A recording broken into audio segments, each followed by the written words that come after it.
ICC champions trophy में भारतीय हठधर्मी के बाइस ब्रॉडकास्टर्स को बड़े नुकसान का अंदेशा है।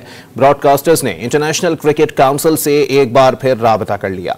आईसीसी चैंपियंस ट्रॉफी में भारतीय हठधर्मी की वजह से आईसीसी और ब्रॉडकास्टर्स मुश्किल में पड़ गए। जराये के मुताबिक पाक भारत मैच की गैर यकीनी सूरत हाल के 22 ब्रॉडकास्टर्स को हजारों डॉलर्स का नुकसान हो रहा है। भारतीय ब्रॉडकास्टर ने आईसीसी को तयशुदा रकम में कमी करने का अल्टीमेटम भी दे दिया है। ब्रॉडकास्टर ने आईसीसी को पैगाम पहुँचाया कि गैर यकीनी सूरत हाल में 3.2 अरब डॉलर्स की तयशुदा रकम नहीं दे सकते। भारतीय ब्रॉडकास्टर्स ने नशरियात और स्ट्रीमिंग की मद में 40 खरब रुपए से जायद के नुकसान का तखमीना लगाया है। ब्रॉडकास्टर्स ने आईसीसी से पाक भारत मैच यकीनी बनाने के लिए किरदार अदा करने का मुतालबा भी कर दिया। दूसरी जानिब आईसीसी ब्रॉडकास्टर्स के मुमकिन नुकसानात के सवाल पर जवाब देने से गुरेज कर रहा है। आईसीसी के तर्जुमान का कहना है कि इवेंट में शामिल तमाम टीमों के बोर्ड से मुसलसल राब्ते में है। भारतीय ब्रॉडकास्टर्स ने 2027 तक के आईसीसी इवेंट के ब्रॉडकास्ट राइट्स 3.2 अरब डॉलर्स में खरीदे थे।